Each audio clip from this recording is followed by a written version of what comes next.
Meron akong hawak na martilyo rito, sinasabi ko sa'yo. Mr. Chair. Huwag kang tatawa-tawa kasi hindi nakakatawa ito, ha?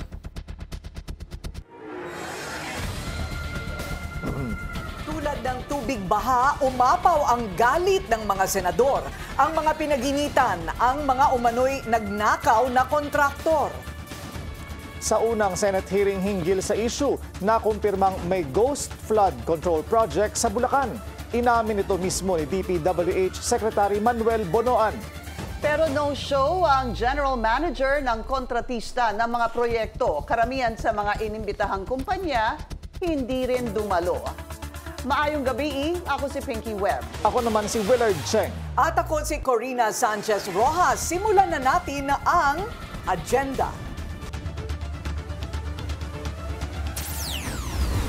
DPWH Secretary Manuel Bonoan inaming may ghost flood control project sa Bulacan. Kontratista na Wawaw Builders at Pamilya Diskaya inisnab ang Senate hearing. Exclusive, kumpanyang may pinakamaraming flood control project sa NCR, wala umanong records sa SEC. Pag-secure nito ng government contracts. Unusual ayon sa DTI. Isa pang exclusive, top-notch Catalyst Builders. Nakakuha ng higit 4.6 billion pesos na kontrata sa loob lang ng 3 taon. Tensyon sa Senado, Tito Soto at Joel Villanueva nagkainitan. Kawalan ng pwesto ng minority bloc sa Commission on Appointments, kinwestiyon ni Soto. At veteran host and actor Vic Soto tumestigo na kaugnay sa kasong isinampa laban sa direktor na si Daryl Yap.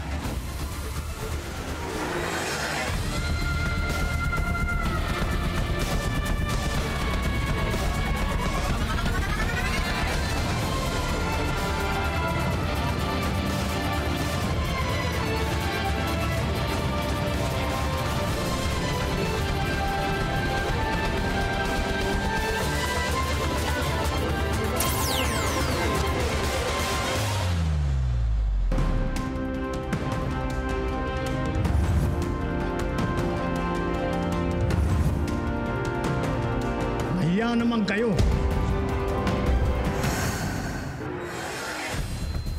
May ghost flood control projects nga sa Bulacan. Ito'y kinumpirma mismo ni DPWH Secretary Manuel Bonoan sa unang pagdinig ng Senado hinggil sa issue. Ang kontratistang sangkot na Wawaw Builders no-show sa investigasyon. Yan ang agenda report ni Hannah T. Live nag-uulat mula sa Senado. Hannah, ano ang naging reaksyon dito ng mga senador na no-show sila? Corina, kleptospirosis na ang tawag sa bagong issue sa flood control projects. Ayon yan kay Senator J.V. Ejercito, matapos aminin ng DPWH na meron ngang existing ghost flood control projects sa Bulacan. At sabi ni Senador Ejercito, garapalang pagnanakaw na raw ito sa kaban ng bayan. My office received reports that there are ghost projects in the municipalities of Kalumpit, Malolos, and Hagonoy in the province of Bulacan. Can you confirm this? Yes, Your Honor. That's true. Well, this is information that we have received, Your Honor. Nakakadiri para kay Senate President Pro Tempore Jinggoy Estrada, ang isang contractor na di umano'y pasimuno sa ghost flood control projects sa Bulacan. Ang ghost projects, mga proyektong non-existing naman pero pinaglalaanan pa rin ng pera ng mga opisyal.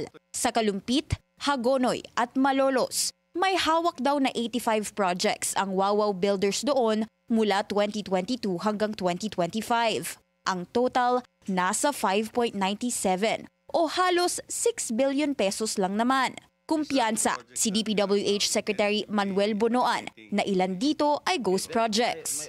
Ang Wawaw Builders, kasama sa 15 contractors na kumorder sa 20% ng flood control projects sa Pinas mula July 2022 hanggang May 2025. Base yan sa listahan ni Pangulong Bongbong Marcos. Ayon sa sumbong sa Pangulo.ph, mula 2022 hanggang ngayong taon, nakatapos umano ng higit 50 flood control projects ang Wawaw sa Bulacan. Pumalo ito sa lagpas 4 billion pesos. No-show ang general manager ng kumpanya kanina sa first Senate Blue Ribbon Committee hearing tungkol sa flood control projects. Siya si Mark Alan Arevalo na isa sa hahainan ng sabina para mapilitang sumipot sa susunod na pagdinig, kasama ang 7 iba pang contractors na absent. Sa oras na mapatunayang ghost nga ang mga proyekto ng Wawaw Builders, magsasampa ng necessary charges ang DPWH laban sa kanila. Your Honor, ghost projects, actually, sabi ko nga, anybody who is involved in the implementation of that kind of a project has to be answerable. Pagkatapos na mawala yung pera natin, nawala yung pera ng gobyerno. Well, unfortunately, Your Honor. Nabayaran na umano ang Wawaw sa mga proyekto at iniimbestigahan na raw ito ng DPWH. Relieved na rin sa positions ang entire 1st District Office ng Bulacan, ayon kay Bonoan. Pero iimbitahan sa susunod na pagdinig si Norberto Santos, ang nakatoka sa inspection ng quality control ng mga proyekto sa Bulacan, at si Henry Alcantara na nooy 1st District Engineer sa probinsya.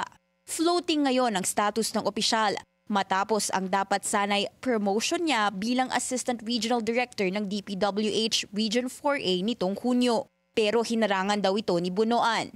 Bilang District Engineer, si Alcantara ang nakatoka sa planning, implementation at completion ng public infrastructure projects sa distrito. Ang Bulacan ang isa sa may pinakamaraming flood control projects sa Pinas at pang-anim ito sa mga probinsya sa bansa na flood-prone. Una nang naibalita ng Bilyonaryo News Channel na ang Bulacan ang top 1 sa may pinakamalaking nalikom na insertions sa 2025 national budget na nasa 12.08 billion pesos. Halos 2 bilyon dito nakalaan para sa flood control. Corina, habang bumabaha ng mga proyekto sa flood control, patak-patak naman ang kapital ng ilang contractors. Isang halimbawa riyan yung nasampulan kanina sa Senate Blue Ribbon Committee hearing ang QM Builders na may 1.2 million pesos lang na paid up capital pero nabigyan daw ng 7.3 billion pesos na flood control deals over a 9-year period. Ayon kay Senator Win Gatchalian, malinaw na lumabag raw ito sa rules ng PCAB o Philippine Contractors Accreditation Board na nagtatakda ng kapital base sa halaga ng proyekto at babala ni Gatchalian kapag daw undercapitalized ang contractor, peligro daw na maging substandard itong mga proyekto at para sa kanya may collusion or korupsyon na nangyayari sa awarding of contracts na ito at ang QM Builders ay isa doon sa 7 contractors na sumipot ngayong araw habang yung 8 firms naman na absent sa pagdinig hahainan na ng sabina para sumipot doon sa next hearing at kasama riyan si Sara Discaya na President ng Alpha and Omega General Contractor and Development Corporation. Corina. So, nasabi mong floating yung status ng DPWH official sa Bulacan dati na nangangasiwa noong mga proyektong yan. Pero marami na ring dumaan at marami pa ring pumalit. So, ano ang gagawin sa mga taong yon at hindi man lang ba masususpindi itong kasalukuyang DPWH official sa Bulacan? Corina, magandang tanong yan. Actually, yan din yung tanong ni Senator Alan Peter Cayetano kanina na wala man lang bang preventive suspension doon sa mga DPWH official na involved dito sa mga flood control projects na palya o di kaya naman ay ghost.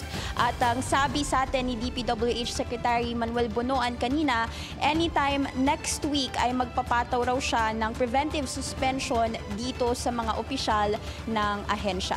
Corina. So may preventive suspension. Ayun. Pero habang wala pa ring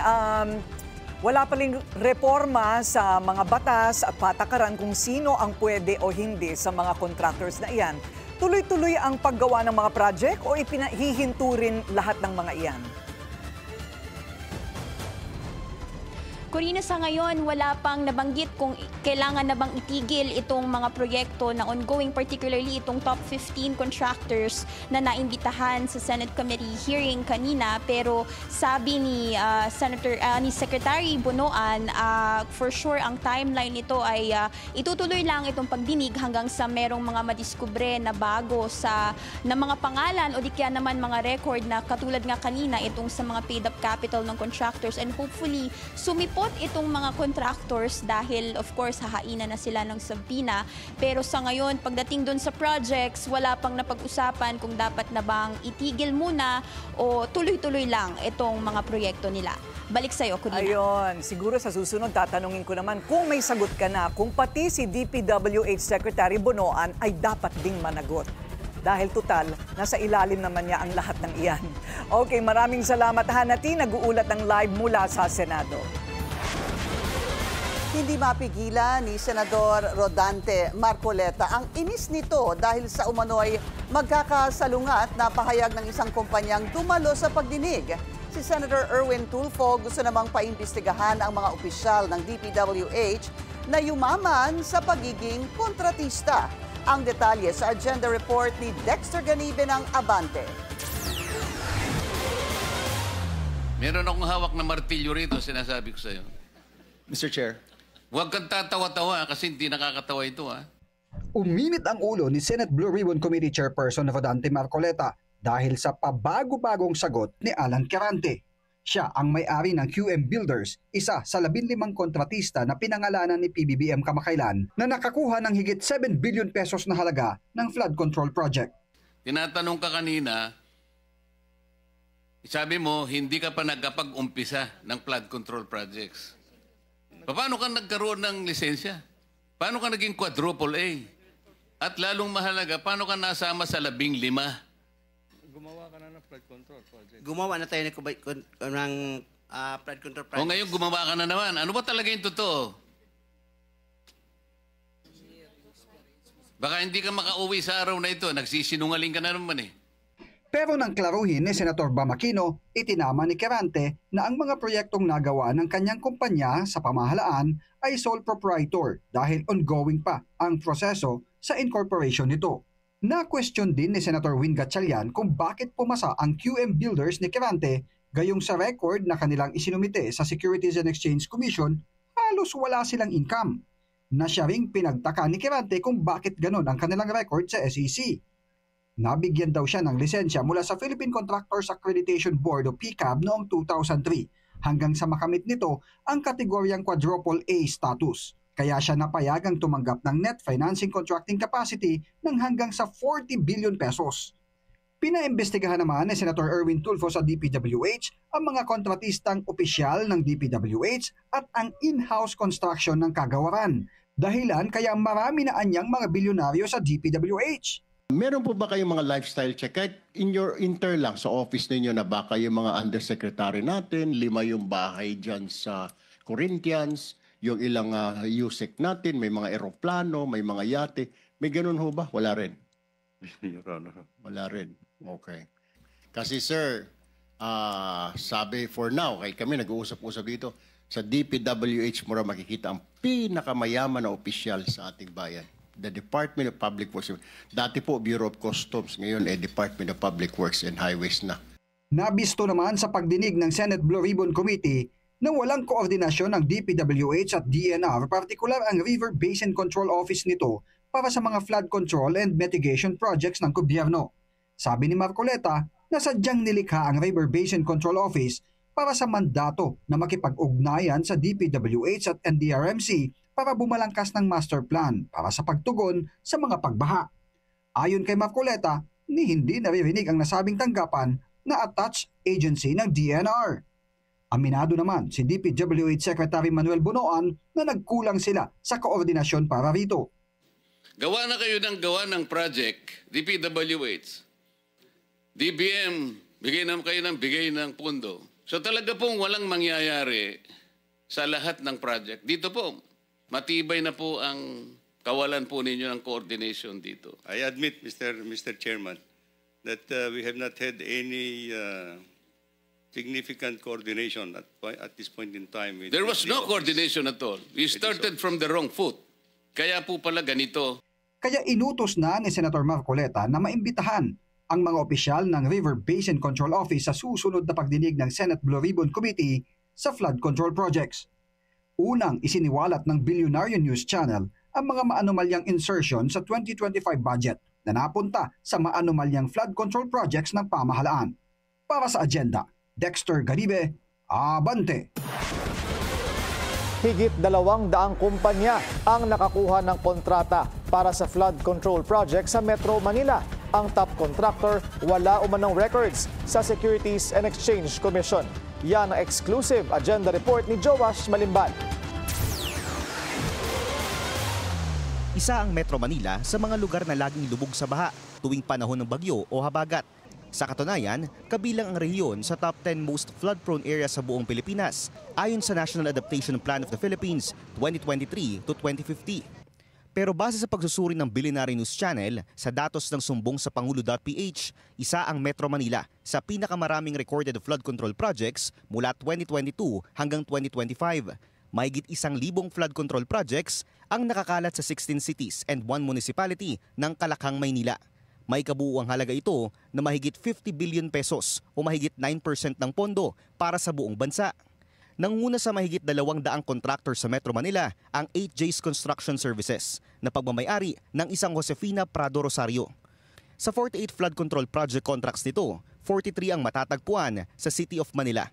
Ang kabuuang proyektong hawak ng kumpanya aabot sa halos 4.4 billion pesos. Sinubukan ng Billionaire News Channel na mag-request ng General Information Sheet ng 8J's Construction Services sa Securities and Exchange Commission. Pero ayon sa SEC Express System, wala umanong records ang nasabing kumpanya sa SEC. Hindi rin makikita ang pangalan nito sa public directory. Lumapit kami sa Department of Trade and Industry para linawin kung bakit ang isang kontraktor na may bilyon-bilyong flood control projects rehistrado sa PCAB pero walang records sa SEC. Ayon sa DTI, okay lang naman daw na walang SEC registration ang isang business as long as sole proprietorship ito. Ibig sabihin, pagmamayari lang ito ng iisang individual. Merong unlimited liability ang isang sole proprietor. Meaning to say, kapag nagkaroon ng pagkakautang ang isang negosyo ng isang sole proprietor, damay pati ang mga personal niyang ari-arian para mabayaran niya yung kanyang mga pagkakautang. Madalas, lalo na sa Pilipinas, mas madalas ng mga nag-register as sole proprietorship ay mas maliliit na negosyo. Base sa Business Name Registration System, kumpirmado na registered bilang isang sole proprietor ang 8J's Construction Services at may registration date na December 9, 2020. Yung information on the capitalization po ng mga nag-rehistro ng sole proprietorship, hindi po natin yan kinakapture. So wala po kaming data ng mga bagay na yan. Although makikita namin sa system kung ano yung mga mararaming nagnegosyo, for example, sari-sari store. Ayon sa DTI, maaaring questionable kung ang isang sole proprietor manalo ng billions worth of government contracts. Usually po ba itong mga sole proprietor, gaano ka-common na siguro nakakabag sila ng billions worth of government contracts, sir? Medyo hindi gaano dahil lalo na hindi ako familiar doon kung nakakuha sila ng kontrata. Kasi for example, as mentioned, karamihan sa mga sole proprietorship ay mga mga trader, sari-sari store, restaurant, mga ganon, karinderya. So mas maliliit, I'm sure hindi naman ganon nakakuha ng gaanong kontrata yung mga ganong klaseng negosyo sa gobyerno, no? So as in bibihira talaga. I mean kung meron man makakuha siguro ng malalaking kontrata, more on the service siguro. Ayon naman sa PCAB, nasa medium B ang kategory ng 8J's Construction Services. Ibig sabihin, kung pagbabasehan ng financial assets at history ng kumpanya, maaari siyang kumamada ng mga kontrata na 300 million pesos. Singlaki ng mga proyektong usually, korporasyon lang ang mga humahawak. Sa aming pagsusuri, Tatlong proyektong 144.7 million pesos each ang pinakamalaking proyektong nahawakan ng 8J's Construction Services. 3 booster pumps ito sa iba't ibang parte ng Tondo, Maynila. Sinubukan ng Bilinary News Channel na kunin ang panig ng 8J's Construction Services pero hindi pa ito sumasagot sa aming mga mensahe. Samantala, sinabi naman ng SEC na kasalukuyan pa nilang kinukumpirma sa kanilang company registration and monitoring department kung talagang walang records ang nasabing kumpanya sa kanilang ahensya. Para sa Agenda, Joash Malimban, Bilinary News Channel. Binalot ng tensyon ang Senado para sa nomination ng bubuo sa makapangyarihang Commission on Appointments. Hindi raw kasi kinonsulta ang minority bloc sa hatian sa pwesto. Ang detalye sa agenda report ni Dexter Ganibe ng Abante. Hindi na nagpaligoy-ligoy pa si Senate Minority Leader Vicente Soto III. Binutata niya ang Senate Majority Leader kung bakit hindi sinunod ang Supreme Court decision para sa pagpili at sa nominasyon ng mga magiging miyembro ng Commission on Appointments. If this body elects to follow the Supreme Court decision on the articles of impeachment, why can't they follow the decision of the Supreme Court when it comes to the computation of membership in the Commission on Appointments? 10 kasi ang napili mula sa mayorya para maging miyembro ng CA at 2 pwesto na lang ang mapupunta sa minority. Bagay na hindi raw ikinonsulta sa minorya nang magdesisyon ang majority leader. Ngayon biglang titindig itong majority leader na biglang he will be ramming down our throats 10 members of the majority all of a sudden. We're expecting more cooperation and more better treatment for the minority because we're trying to our best to treat you as well because we can make it harder for you if this is what you want. Katwiran ni Senator Joel Villanueva, binase sa bilang ng mayorya at minorya sa Senado ang pagpili ng inonominang miyembro ng CA. Pero malinaw ayon kay Soto ang desisyon ng SC na dapat ibatay sa porsyento kada partido politikal ang itatalaga sa CA. Hindi po ako magmamagaling-galingan or magsasabing eksperto dito. But nais ko, Mr. President, na isubmit itong aking posisyon sa body, Mr. President, at maging sa mga kasama natin dito sa bulwagang ito, Mr. President. Mr. President, di mo pwedeng sabihin yung laman ng Constitution ng parties, organizations sa meaning majority and minority. That is a very poor interpretation, Mr. President. Ang linaw eh. Binalikan din ni Soto si Villanueva kung bakit sa mga simpleng issue ay kinukonsulta ang minorya. Pero ang hatian sa CA membership na isang napakahalagang komite ni hindi sila kinausap. We were expecting, the simple respect to the members of the minority na kinakausap naman kami. Hindi kami salimpusa dito. We can make this easy for you and we can make it also difficult for you. We leave it up to you, Mr. President. My objection stands. I don't think we should continue with the election until we have discussed this properly, Mr. President. Para mapahupa ang tensyon, iminungkahi ni Senator Alan Peter Cayetano na idaan sa diplomasya ang issue. At nagboluntaryo na muna siyang iatras ang kanyang pangalan bilang isa sa 10 nominado para sa CA. May I ask that my name be withdrawn as a nominee for the CA so that the 9 other members from the majority may be confirmed by the session today, but I will withdraw for today and then maybe in a day or two the minority will be able to also with us come up with a consensus on the right representation of the 12-member 12-man and woman contingent of the Senate, plus, of course, the Senate President as the chair of the Commission on Appointments. With the manifestation of the former Speaker and the gentleman from Taguig, Mr. President, I will withdraw my objection. We thank Senator Cayetano for his magnanimity and as well as thank the distinguished Minority Floor Leader for his understanding and patience. Siyam mula sa mayorya ang nahalal na CA member kaya naging 3 na ang bakanting pwesto laan para sa minorya ng Senado. Para sa agenda, Dexter Ganibe, Abante. Lumipad si VP Sara patungong Paris, France kung saan mainit siyang tinanggap ng mga taga-suporta. Nagkomento rin siya sa ilang issue na kinakaharap ng kanyang pamilya. Yan ang agenda report ng ating Europe correspondent, Dick Villanueva. Sinalubong si BP Sara ng nasa 1,000 Duterte supporter sa Paris. Muling nagpasalamat ang BC sa walang patid na pagmamahal kay FPRRD at sa kanilang pamilya. Ang ilan sa kanila lumibang pa sa trabaho para makita ang BP. Yun nga po, biglaan. Ako po yung nag-i-impake ng aking mga gamit. Hindi na ako nag-impake ng gamit namin.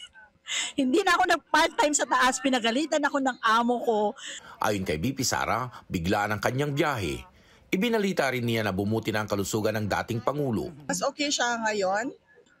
Sa tingin ko, maganda yung, in a way, blessing yung nangyari na nagkaroon ng ibang perspective o parang second opinion sa mga doktor. Nagkaroon ng doktor dito sa Netherlands dahil baka siguro na-review yung mga gamot na ibinibigay sa kanya. So on that note, truly nagpapasalamat kami sa detention unit dahil nakikita ko naman na inaalagaan nila si Pangulong Duterte. Nagkomento rin ang BC sa ilang issue sa Pilipinas. Una, sa pagdeklara ng Korte Suprema na unconstitutional ang impeachment articles laban sa kanya. Kahit ako man, gusto ko ituloy yung trial. Kasi sabi ko nga, diyan lang ako makakapanigurado ba na masasagot ko yung mga katanungan nila at yung mga atake nila diyan na forum na yan sa trial.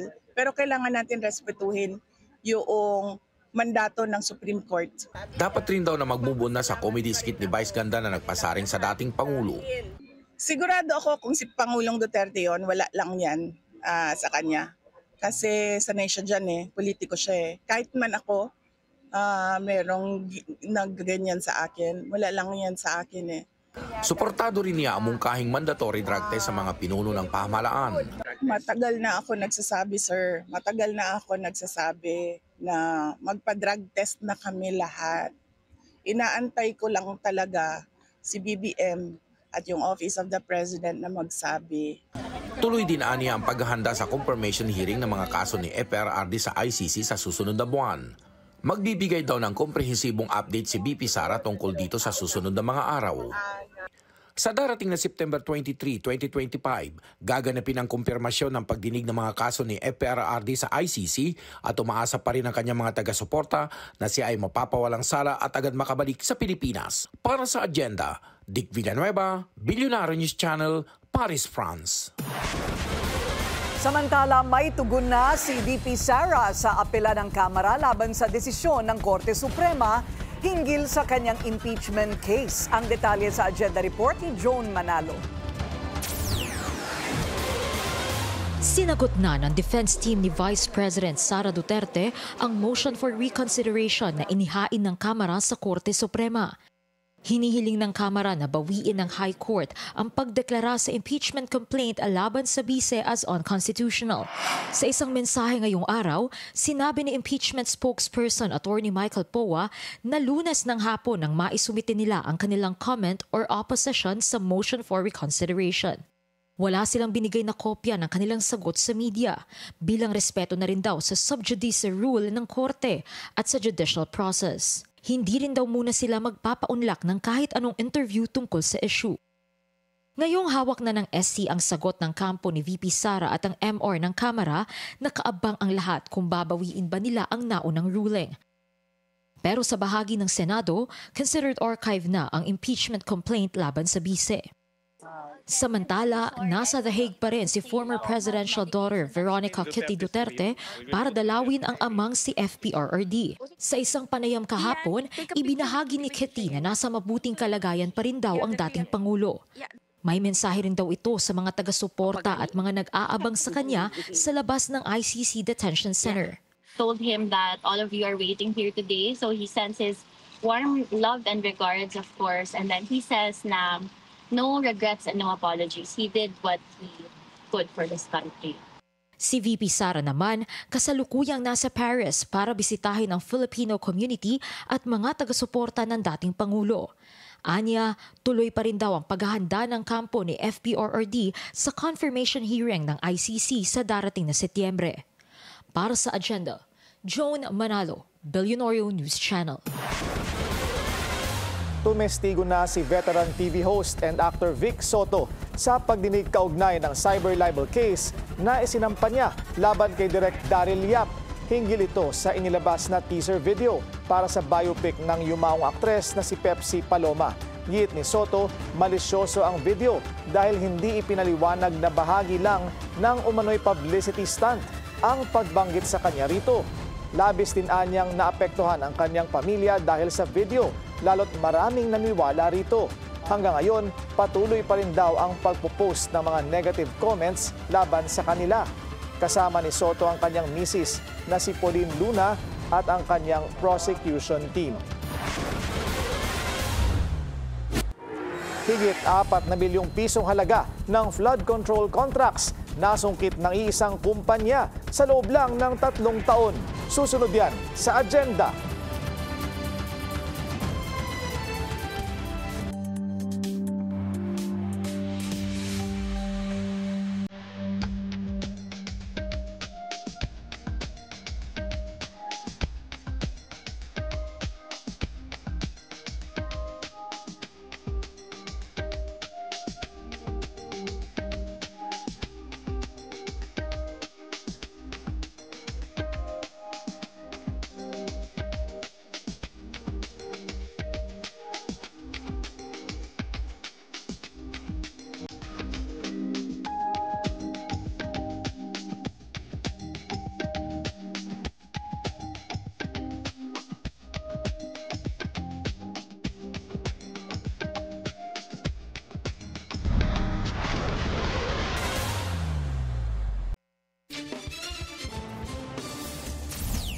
Traffic check muna tayo ngayong Martes. Sa EDSA Guadalupe, moderate ang daloy ng mga sasakyan sa magkabilang lane. In hot water ngayon ang ilang kumpanya na naka-corner sa mga flood control projects ng gobyerno. Ang isa rito, higit 4 na bilyong pisong halaga ng kontrata ang nasungkit sa loob lang ng 3 taon. Narito ang exclusive agenda report ni Joash Malimban. Mainit ang naging hearing ng Senate Blue Ribbon Committee kanina patungkol sa flood control projects, lalo na sa lalawigan ng Bulacan. Bagamat sentro ang Wawaw Builders bilang kontratista na maraming na-corner na flood control projects, sinuri ng Billionaire News Channel ang iba pang top firms dito. Base sa nakuha naming data sa sumbong sa Pangulo.ph, nakakuha ng halos 70 contracts ang top-notch Catalyst Builders, isang kumpanyang pagmamayari ng isang Umir Villanueva. Ayon sa Securities and Exchange Commission, mayroon lamang paid-up capital na 150 million pesos ang kumpanya. Pero sa sinuri naming datos, aabot sa mahigit 4.6 billion pesos ang kontratang nahawakan ng top-notch Catalyst Builders mula 2022 hanggang 2025. No-show ngayong araw ang nasabing kumpanya matapos ipatawag ng Senado para dumalo sa isang Senate Committee hearing. Isa kasi ang top-notch Catalyst Builders sa mga umano'y top 15 most favored contractors ng DPWH base sa naging ulat ni PBBM. 7 out of 15 are represented today in this hearing, Mr. Director General. Yes, Your Honor. And the rest simply replied, but did not send representatives. Yes, Your Honor. I just hope this is not the sign of disinterest on their part, because this meeting is called precisely to get to the bottom of this problem. Sa aming pagsusuri, marami sa flood projects na hawak ng kumpanya may halos almost identical prices. Halimbawa na lang, ang 4 na construction of riverbank protection structure sa iba't ibang parte ng Bulacan. Lahat ito nagkakahalaga ng halos 96.5 million pesos each at ilang daang piso lang ang pagkakaiba ng presyo. Wala pang pahayag ang kumpanya sa kasalukuyan patungkol sa issue, pero hahainan na raw ng sabpina ang iba pang hindi dumalo sa committee hearing ngayong araw para dumalo sa mga susunod na pagdinig. Para sa agenda, Joash Malimban, Billionaire News Channel. Ipinag-utos na rin ni Bulacan Governor Daniel Fernando ang comprehensive review ng flood control project sa probinsya. Sa On Point ng Billionaire News Channel, sinabi ni Fernando na inatasan na ang kanilang legal at engineering teams na tukuyin kung alin sa mga proyekto ang naantala o hindi naipatupad. Tiniyak ni Fernando na mananagot ang kung sino mang mapapatunayang nagpabaya. Hindi po ako nagbibintang, wala po kami nagbibintangan. Yan po'y dadaan sa proseso, investigation. Ano po? Ngayon, kung sino man to, mananagot sila. Magpapile po kami demanda. Aminado naman ng opisyal na wala pang major flood control project sa Bulacan na ganap na gumana. Karamihan kasi sa mga ito hindi pa tapos at hindi tiyak kung kailan matatapos. Meron ho ba kayong proyekto na flood control sa Bulacan na gumagana po ay successful? Wala kung gumagana, dapat din na nagbaha, ma'am. Hindi, ibig ko sabihin, of course, napakalaki din namang ilang... Wala po, ma'am. Wala. Nothing. I mean, when you look at it, there's nothing you can say that ito, magandang gawa nitong construction company na ito. Ito po kasing binigay naming mga pumping station, ginagawa pa lang. Yung na-approve recently? Ginagawa pa lang. Tukoy na ng PNP-HPG ang umano'y gumamit ng unauthorized wangwang na sinita ni Senator J.V. Ejercito. Ang may-ari ng SUV, mariing itinanggi ang insidente. Yan ang agenda report ni Francis Folve. During rush hour nito lang payday Friday na August 15, pinost sa Facebook ni Senator J.B. Ejercito ang nakasabay na SUV na anya, lakas makawangwang, porket SUV, buli sa kalye. Tanong pa ng senador, lisensya ba ang pagiging Land Cruiser maging siga? Ganda pa ng wangwang, welen, sosi. Nahiya naman kami sa kanya. Sabi ng PNP Highway Patrol Group, natuntunan nila ang negosyanteng may-ari ng SUV na meron umanong malakas na wangwang. At ito raw ay taga San Juan. Napagkalaman po na yun, sakit po na ito ay pamamayari po ng San Luis Dictamen. During the validation, napagkalaman din po natin na ito po'y naibenta na 2 months ako sa isang private legal na po sa San Juan City. At kahapon po, nagkat yan ang ating po mga kasama sa PNP HPG, nakapusap na rin mismo yung may-ari dito pong sasakyan po na ito. Ipinagbabawal sa batas ang paggamit ng wangwang ng di otorisado. Itinanggi ng SUV owner ang paggamit nito, pero handa raw siyang makipagtulungan sa mga otoridad. Siya din po ay willing to surrender yung wangwang ngayon at po niya yung pagkakasala po ng driver po. Mahaharap ang itinuturong nag-drive ng SUV sa asuntong unauthorized use of siren. Para sa agenda, Francis Polbe, Bellionario News Channel. Arestado na ang 2 suspect sa pamamaril sa 2 Japanese national sa Maynila. Napag-utusan lang daw sila ng isa pang Japanese para itumba ang mga turista. Ang detalye sa agenda report ni Andrea Salve. Nahuli na ng Manila Police District ang 2 suspect sa pamamaril sa 2 Japanese national sa Malate, Maynila. Ayon kay MPD spokesperson Police Major Philip Ines, itinakda ang inquest proceedings laban sa mga suspect kanina. Isa sa kanila ang mismo umanong gunman, habang ang isa pa ay ang tour guide ng 2 turista. Nasa custody natin sila at ipapile na yung kaso sa kanila, murder by shooting at saka yung theft. Nakikita kasi natin doon, secondary lang yung pagkuha ng gamit. Ang purpose talaga ng patayin talaga nila yung mga Japanese national. Pasado 10:00 ng gabi noong Biyernes nangyari ang insidente sa kahabaan ng Malvar Street. Ayon sa binuong Special Investigation Task Group Malvar, may nagutos sa kanila na amo nila from Japan. Japanese national din yung nagutos sa kanila. Ang tawag nila si Boss. Itong 2 subject na Japanese national ay sabi pasaway daw sa kumpanya nila. Hindi natin alam kung anong kumpanya yon, pero nalaman natin na pinano na to sa Japan pa lang at dito lang na-execute sa Pilipinas. Patuloy naman ang kanilang pagtugis sa iba pang kasama ng mga nahuling suspect. Nakikipag-ugnayan din daw ang MPD sa Japanese Embassy na una nang nagpaabot ng pakikidalamhati sa pamilya ng mga biktima. Gayon din ang naging pahayag ni Manila Mayor Isko Moreno na masayang nahuli ng MPD ang mga suspect. Magpapatuloy din anya ang kanilang mahigpit na ugnayan sa pulisya at iba pang kaukulang ahensya para matiyak ang hustisya at mapangalagaan ang seguridad ng mga residente at turista sa lungsod.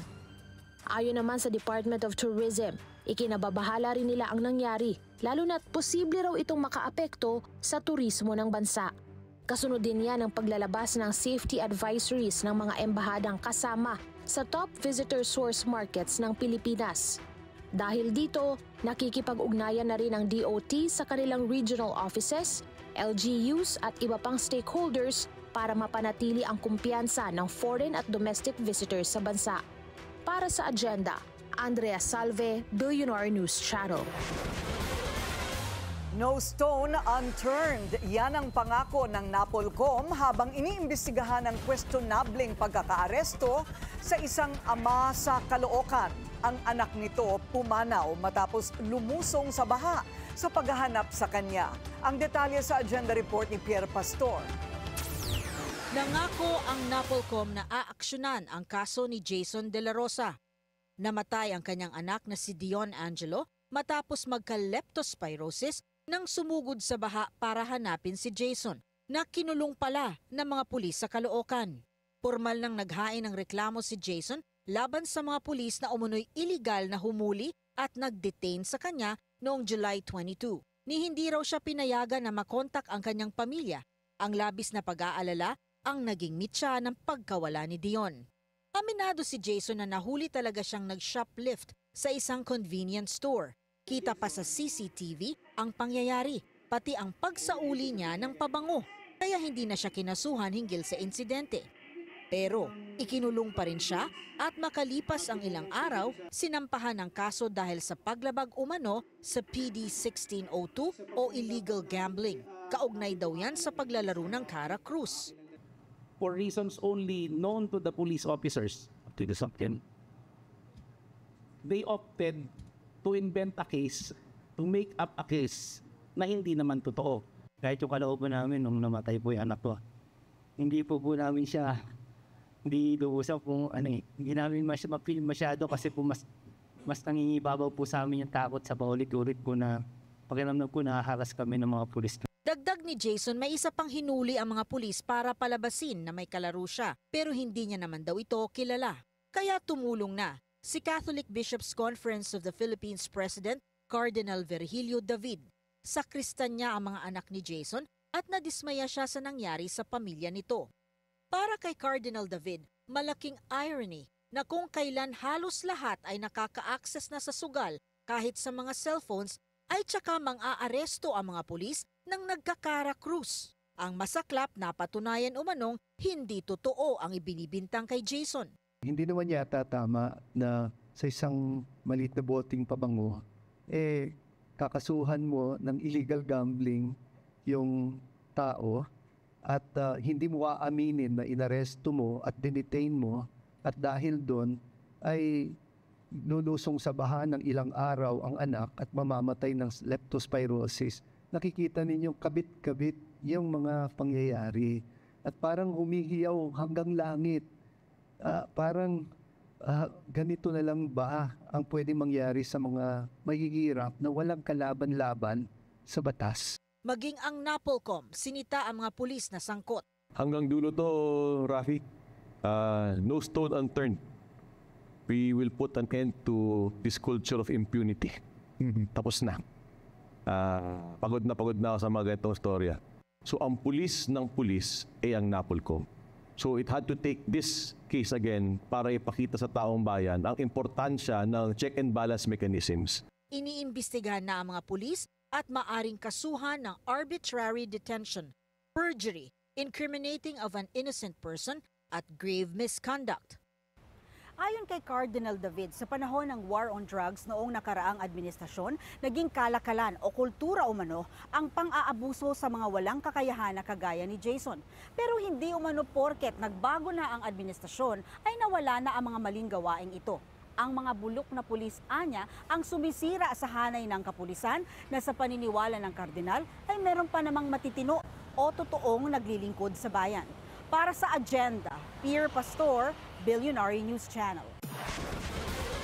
Kulang pa rin ang mga classroom sa bansa, kaya naman tinitingnan na ngayon ng DepEd at ng mga mambabatas kung anong maaaring maitulong ng mga LGU para mapababa ang backlog. Ang detalye sa Agenda Report ni Joan Manalo. Nanindigan ang Department of Education na dapat nang makipag-ugnayan sa mga local government unit para masolusyonan ang classroom backlog sa bansa. Sa hearing ng Basic Education and Culture Committee na pinangunahan ni Chairperson Roman Romulo, inilahad ni DepEd Undersecretary Wilfredo Cabral ang mga plano ng ahensya. Ang atin pong kagawaran ay tumitingin doon sa Basic Education Facilities Fund as a major fund source at meron po kaming isinusulong ngayon na public-private partnership at tinataya po natin na doon sa PPP na sinasagawa natin, meron po tayong anticipated na 105 classrooms from 105,000 classrooms starting 2026 up to 2028. Utos din daw kasi ni DepEd Secretary Sonny Angara na i-maximize ang greater flexibility sa pagtugon sa issue. Kaya pinag-aaralan muli ng ahensya ang pagsasagawa ng counterporting scheme sa mga capable na LGU para sa paspasang pagpapatayo ng classrooms. Para magkatulong-tulong at sabay-sabay na gumagawa ng classroom para once and for all ay maibaba natin ang ating classroom shortage ng 165,000. Kinokonsidera rin ngayon ng DepEd ang classroom rentals o leasing ng existing facilities na nakapaloob sa radius ng mga congested na paaralan. Nananatiling nasa 165,000 ang total classroom backlog na naitala ng Department of Education sa bansa.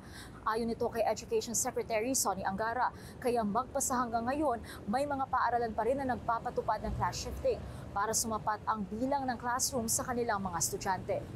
Ang babala naman ni Senate Committee on Education Chairperson Bam Aquino, makakalimang palit pa raw ng Pangulo bago tuluyang masolusyonan ang classroom shortage kapag walang ginawa ang gobyerno ngayon.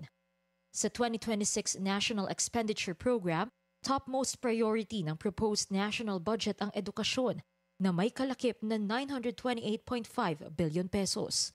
Pero 2.7% lang nito o 25.4 billion pesos ang nakalaan para ayusin ang school buildings sa buong bansa.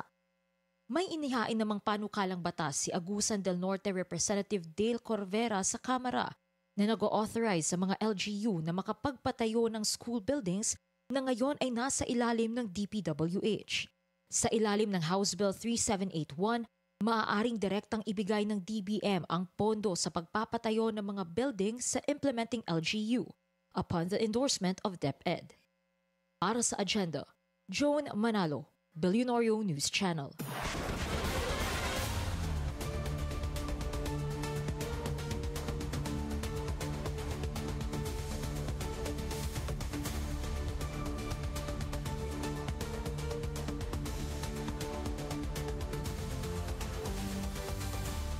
Nakaalis na ng bansa ang CEO ng MFT Group of Companies na nahaharap sa kasong syndicated estafa. Ayon sa mga dokumentong nakalap ng Billionario.com, October last year pa nang umalis si Micah Tan. Nitong Marso, nag-issue ng arrest warrant ang Lipa City Regional Trial Court Branch 85 para kay Tan at 7 iba pa. Naghain din ng criminal complaint ang Securities and Exchange Commission laban kay Tan dahil sa umano'y illegal na pag-solicit ng investments. Dumarami ang mga Pilipinong gumagamit ng credit o pautang. Gayunman, mayroon pa ring ilan na may agam-agam dito. Narito ang agenda report ni Sujin Kim. Batay sa 2025 Credit Perception Index ng TransUnion, nananatiling matibay ang score sa 73 pero bahagyang mas mababa ito sa 74 last year. Tumaas ang pagkakaunawa sa mga credit products habang lalo pang dumadami ang no-hook sa buy now, pay later options. Traditional products, credit cards, personal loans, mortgages, customers felt were risky, whereas BNPL, payday loans, I think installments were seen as more helpful. Pero kapansin-pansin ang pagbagsak ng pagtanggap sa credit messaging, senyales na hindi pa rin buo ang tiwala sa mga promosyon at pangako ng mga lender. Samantala, higit 91% ng mga Pilipino ang gumagamit na ng fintech at sa halip na traditional na bank account, e-wallet na ang unang financial product ng isa sa bawat 3 Pilipino. Convenience rates very highly amongst users. I think doing anything on your phone is certainly more convenient. there's an app for pretty much everything these days. Ngunit meron pa ring mga balakid sa pautang. So what consumers have told us is it's around fraud and scams, where consumers are feeling that the trust isn't quite there, and they're worried about borrowing and potentially being a victim of a fraud or a scam. And they're also worried about the interest rate and their ability to actually pay back what they're borrowing. Sa kabila nito, marami pa ring hindi naabot ng traditional na banking. 67% ng mga Pilipino ang unbanked o walang savings account sa bangko. Pero more people na ang nagpupunta sa formal institutions tulad ng mga bangko at virtual banks imbes na umutang sa pamilya o sa kaibigan. Sa loob ng 3 taon ng survey, tuloy-tuloy ang pagbaba ng pangungutang sa kapwa. Dito napapasok ang panawagan para sa mas mahigpit na regulasyon. BSP and SEC are responsible for. I think have a good hold on managing that part of the industry, and so I think that if those two things continue, strong regulation as well as trust, then I think it'll end up very positive for the industry and for consumers. Sa kabila ng ganitong trend, meron pa ring panganib sa mga online lending apps na nalilink sa harassment and data privacy breaches, isang malaking balakid patungo sa tunay na financial inclusion sa Pilipinas. Para sa Agenda, Sujin Kim, Billionaire News Channel. Another Pinoy pride sa mundo ng sports. Nasungkit ng triathlete na si Kira Ellis ang gold sa 2025 European Triathlon Junior Cup, Junior Women's Division sa Riga, Latvia. Tinapos ni Ellis ang event sa loob ng 1 hour, 5 minutes and 7 seconds. Sa kabila ng 6 na buwang pahinga dahil sa injury, nakuha naman ng Belgium at Germany ang silver at bronze. Nauna nang nanalo ng gold si Ellis sa 2024 Asia Triathlon Junior Cup sa Malaysia at 2023 SEA Games sa Cambodia. Zero billing policy sa DOH hospitals. Nasusunod nga ba? Susunod yan sa Agenda.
Traffic check ulit tayo ngayong Tuesday sa EDSA Mega Mall. Maluwag ang southbound lane pero moderate to heavy ang daloy ng mga sasakyan sa northbound lane. Matapos ang pangakong zero billing sa DOH hospitals, naglibot si PBBM at Health Secretary Ted Herbosa para siguruhing nasusunod ang polisiya. Yan ang agenda report ni Pierre Pastor. Mag-iisang buwan nang nakakonfine sa Eastern Visayas Medical Center si Ginoong Rico Ligo dahil sa mga butas sa kanyang baga, diaphragm at colon matapos siyang masaksak. Komplikado ang kondisyon kaya't kailangan siyang maoperahan at tubuhan. Umabot na sa 500,000 pesos ang kanyang bill. Pero mismong si Pangulong Bongbong Marcos ang nagkumpirmang wala nang babayaran ang pamilya Ligo. Binisita ni na PBBM at Health Secretary Ted Herbosa ang ospital sa Tacloban para makita mismo ang mga pasyenteng nalilibre sa hospital bills. Tiniyak ng Pangulo na naipatutupad at gumagana ang Zero Balance Billing o ZBB policy sa DOH hospitals. Zero po talaga. Yun ang utos ng Pangulo. Zero balance billing. Pag ikaw ay nasa basic accommodation. Ang payo niya doon para wala nang pinupuntahang iba, manghihingi pa ng tulong. Pamahalaan din naman ng perang ginagamit pantulong. Ibinuhos niya na, in fact, dito sa 2026, dinagdagan ang MOE ng ating mga ospital by 15% para matugunan itong no balance billing. So ito, pinapaganda namin that all Filipinos, through universal health coverage and through the utos ng Presidente, hindi mo na po problemahin yung magkakasakit. Sobrang saya naman po kasi malaki po yung bill niya, tapos lang po yung sahod niya din po, di namin kaya bayaran po. Sobrang laki ng tulong ni President po. Sobrang salamat po. Umikot din ang Pangulo sa East Avenue Medical Center. Inalala pa niya na ang kanyang ama, si dating Pangulong Ferdinand Marcos Sr., ang siyang nagbukas ng EAMC. Kilala ito dati bilang ospital ng bagong lipunan sa ilalim ng Ministry of Health noong 1978.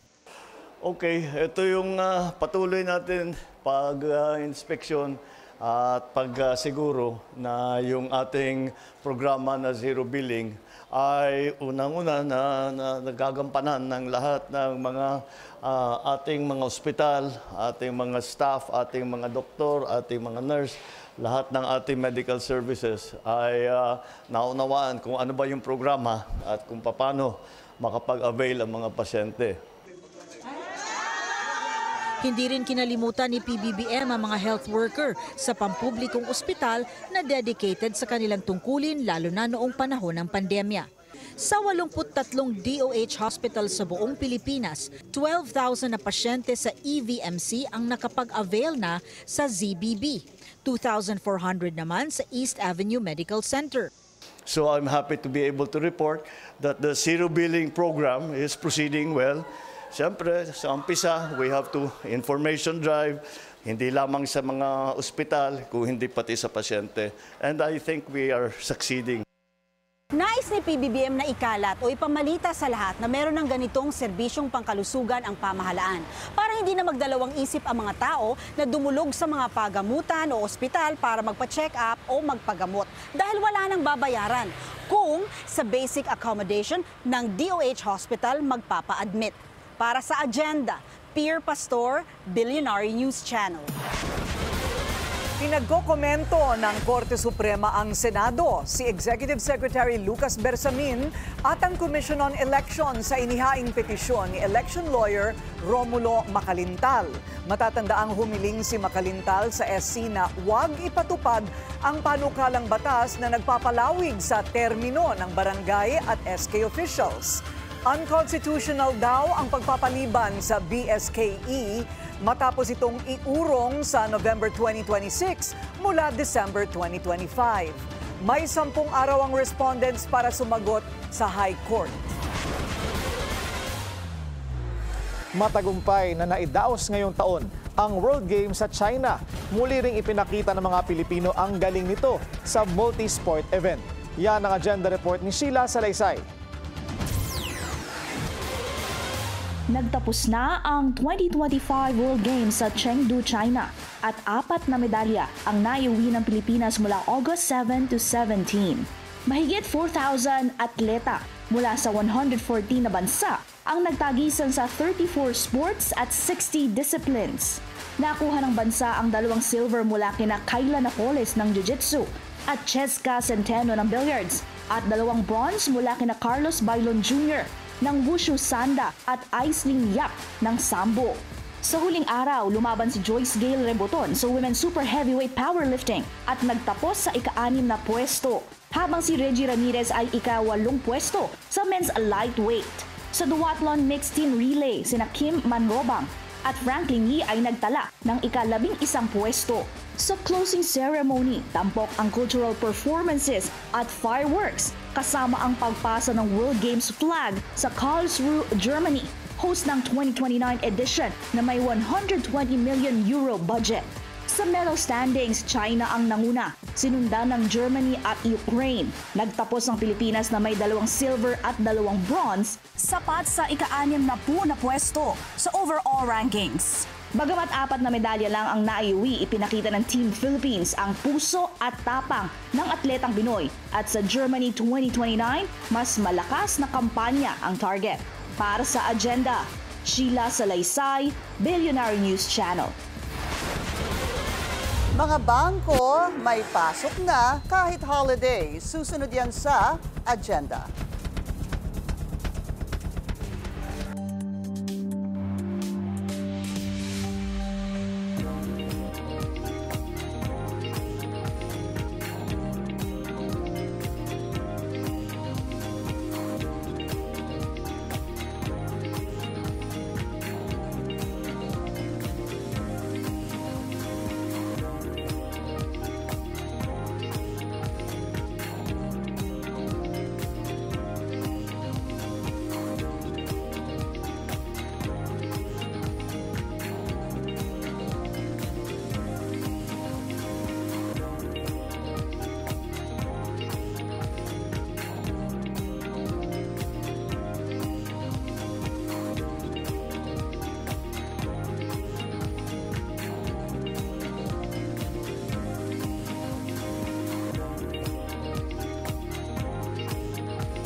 Traffic check ulit tayo. Sa EDSA Boni MRT Station, moderate ang daloy ng mga sasakyan ngayong Martes. Approve sa business community ang bagong regulasyon ng Bangko Sentral ng Pilipinas na tuloy-tuloy ang ilang bank operations kahit holiday. Ang detalye sa agenda report ni Sujin Kim. Binago na ng Bangko Sentral ang panuntunan kapag may holiday o work suspension. Sa ilalim ng memorandum na ito, mananatiling bukas ang mahalagang central bank operations maliban na lamang kung may nationwide holiday na idineklara ang Malacanang o kapag ipinahinto mismo ng BSP governor dahil sa safety risks. Kinatuwa naman ito ng business community. That's a big help. And the banks are 24/7. So I see no reason why that they should have were in holidays would not allow them to function because it's digital. Paliwanag ng trader, lalo na sa Pilipinas na may humigit kumulang sa 1 buwan ng holidays kada taon kung bibilangin ang halos 20 fixed holidays at ang mga special at LGU holiday. Masisiguro nito na tuloy-tuloy ang mga payment system, forex trading at currency operations. So, you know, the problem with having a holiday or a non-working day in forex markets is that other markets are moving. So the problem is, if you're frozen, you are not allowed to move because of a holiday. Then chances are you'll probably trade at a much higher or lower price than originally intended. Ayon kay Diaz, ang pinakamalaking benepisyaryo ay ang mga institutional o corporate buyers. Pero ang bawi, para sa mga short-term traders, less jackpot days. Kaya itong bagong SOP ng BSP ay inaasahang magpapababa ng sobrang volatility. In the medium term, the market could definitely deepen if offshore accounts as well as corporates take advantage of the 24/7 or always open nature of markets. In the longer term, I think it will provide stability. Paraan din daw ito para makipagsabayan internationally. The impression also for a buyer from abroad or an exporter to the Philippines, they can see that we are moving, in tandem with other countries as far as international trade is concerned. Pero paalala ni Diaz, hindi porket may 24/7, 365 days a year ng market trading ay mawawala na ang mga major repricing. Hindi rin daw ibig sabihin nito ay kakapal na ang markets in terms of trading. Para sa agenda, Sujin Kim, Billionaire News Channel.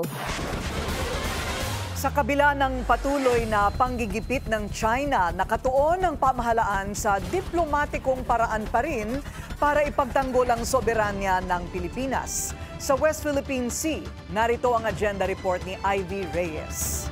Philippine Coast Guard spokesperson for the West. Hindi magde-deploy ng Navy ships ang Pilipinas sa West Philippine Sea sa kabila ng patuloy na panggigipit ng China.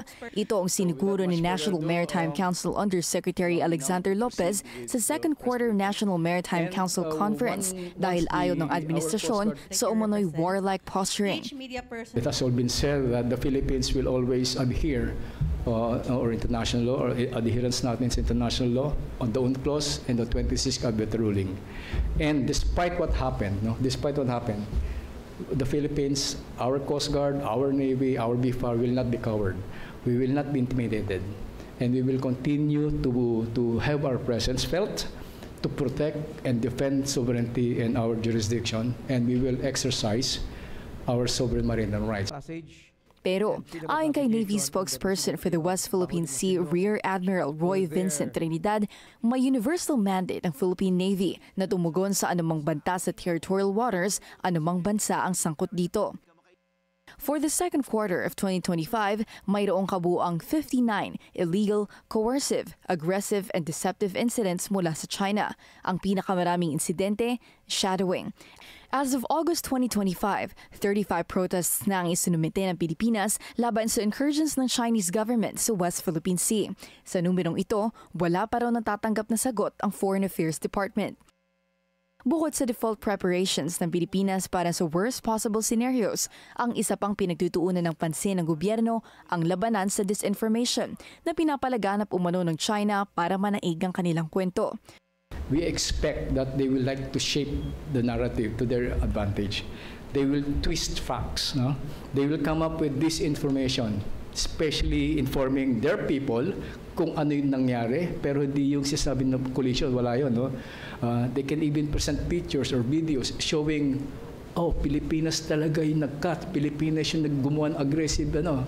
So ganun, palagi ganun narrative nila. Alinsunod daw sa utos ng Pangulo, mananatiling diplomatic ang Pilipinas, anuman ang gawing pang-uusig ng China. Para sa agenda, Ivy Reyes, Billionaire News Channel.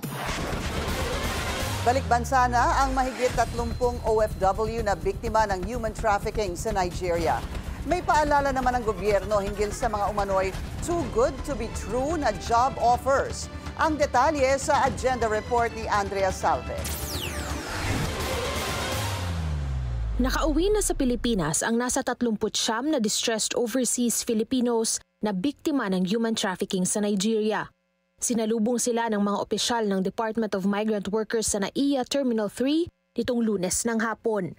Parte sila ng large-scale scamming operations na ni-raid ng Nigerian authorities noong December 2024.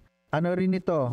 Cryptocurrency investment fraud and romance scam din. Obviously, hindi na lang itong Mekong Delta area yung nagiging scam hubs. Lumilipat na rin sila dun sa ibang mga countries. Noong July 31 hanggang August 9, una na ring na-repatriate ang 114 na mga Pinoy na nahuli rin sa kahalintulad ng mga operasyon sa Laos at Myanmar.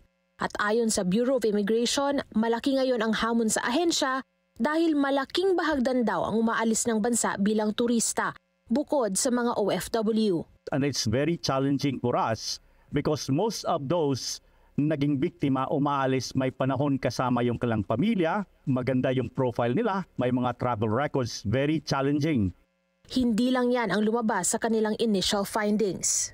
Many of which were actually recruited, mga Chinese-sounding names ang nagre-recruit sa kanila. Ang mga recruiter misled the victims by offering them high-paying jobs in Brunei, in Jordan, but were transferred eventually to Laos and Myanmar. Aminado ang Interagency Council Against Trafficking na nalilimitahan ang kanilang kapangyarihan kapag nakalabas na ng bansa ang mga biktima. Kaya patuloy daw ang intervention ng iba't ibang mga ahensya sa kanilang counterparts para palakasin pa ang kampanya laban sa human trafficking. Nagbabala rin sila laban sa unauthorized recruitment agencies.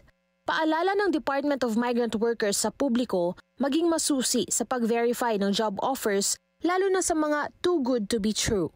Sa mga susunod na araw, umaasa silang madadagdagan pa ang human trafficking victims na mapapauwi sa bansa. Para sa agenda, Andrea Salve, Billionaire News Channel.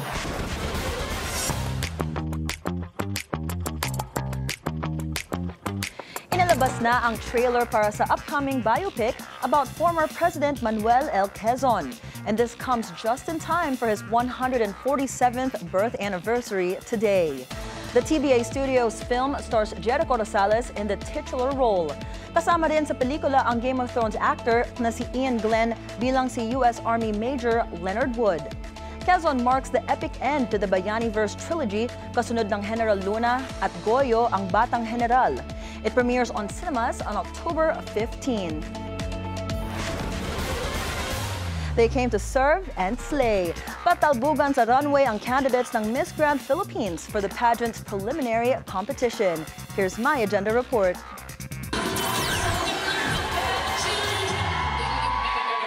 Kanya-kanyang paandar ang mga kandidata ng 2025 Miss Grand International Philippines during the preliminary competition held this Sunday in Pasay City.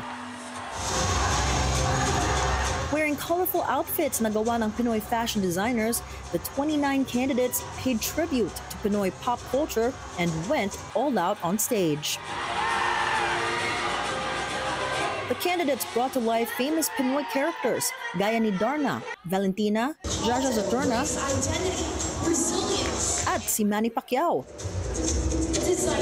Agaw pansin din ang traditional Filipino costume gaya ng real-life videoke machine, carnival games, and a Filipina ice cream vendor, which impressed the audience. Bukod sa national costume, all eyes rin ang supporters sa rampa ng mga frontrunners na sina Emma Tiglao, Michelle Arceo at Anita Gomez. The Miss Grand Philippines Coronation Night will be held this August 24, where reigning Miss Grand Queen CJ Opiaza will pass on her crown. And ladies and gentlemen, the one and only, very Taylor Swift may bago na namang paayuda sa fans. Susunod yan sa Agenda.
Isa pang traffic check ngayong Tuesday, mabilis ang daloy ng mga sasakyan sa EDSA White Plains sa magkabilang lanes.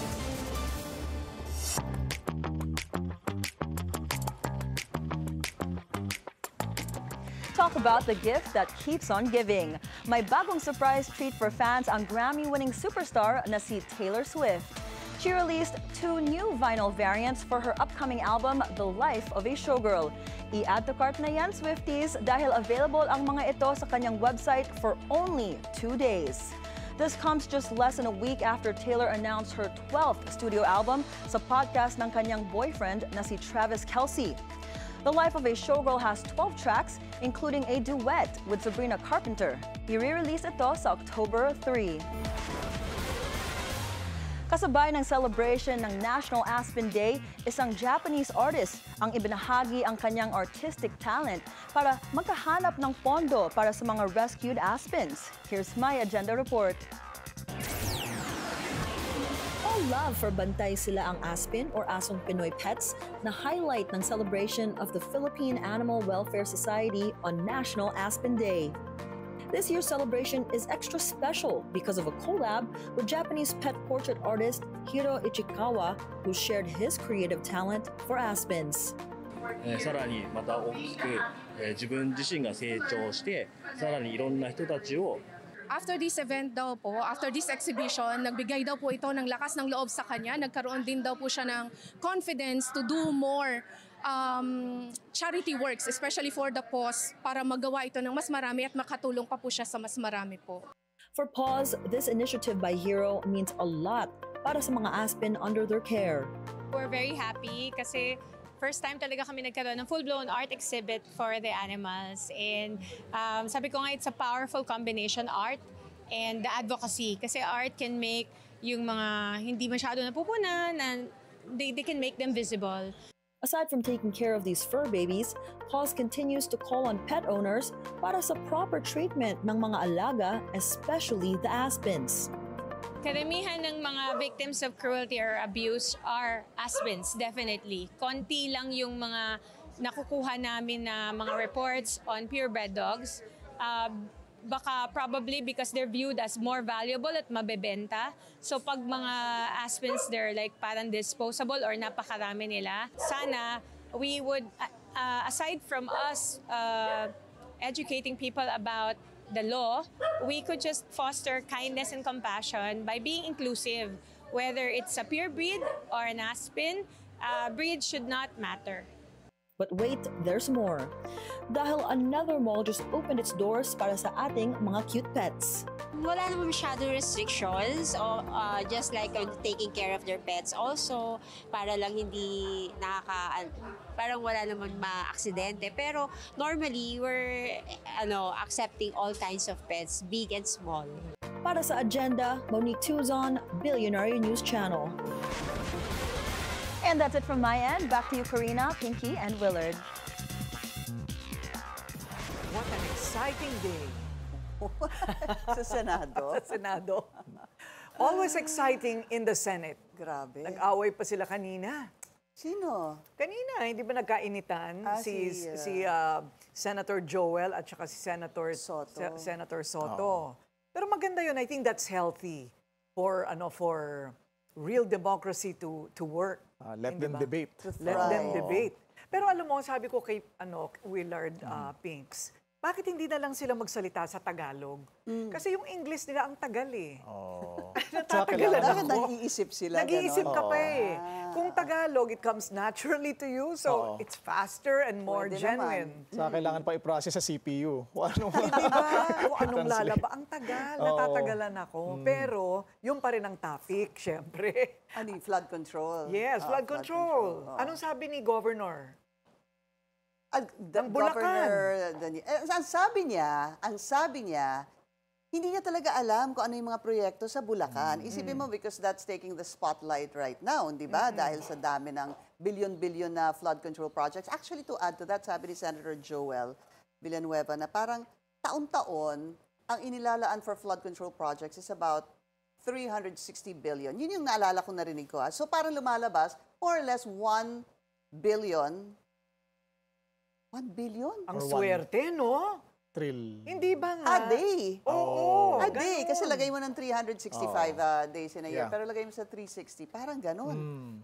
Tapos Tsaka nakaka-corner, yung iilan lang na mga malalaking, baka nga hindi pa malaki na mga construction firms, hindi ba? At wagi ka. Dahil kasama na ngayon sa Filipino Dictionary ang salita Kleptospirosis. Kleptospirosis. Senator JV, magpaalam ka kay Willard. Ipapaka-copyright na po namin yan at maniningil kami ng royalty sa mga magnanakaw sa gobyerno at mga kontratista. Oo, paporsyento naman. Ang laki ng kita nyo. Mas lalaki ang royalty kung mas malaki ang ninanakaw po nila. Pero alam mo ko sana kung gaano kabilis nila hinuhuli yung mga nagkaka-Cruise sa Caloocan. Sana gano'n nila kabilis din. Hulihin at ikulong yung mga nagklepto. Spirosis. Tingnan natin Sige nga, name, sabi nga nila. Correct. At kailangan baguhin ng batas, Pinky. Di ba sabi mo nga, pareho kaming nagtataka. Bakit walang control ang local government sa mga nangyayaring yan sa kanilang kinasasakupan? Parang hindi ka panipaniwala. No? Okay. Laruhin natin yan. Laruhin natin. Yan po ang ating agenda ngayong gabi. Ako po si Pinky Webb. Ako naman si Willard Cheng. At maayong gabi, ako si Corina Sanchez Rojas. Sa bawat issue may anggulo at ang balita may agenda.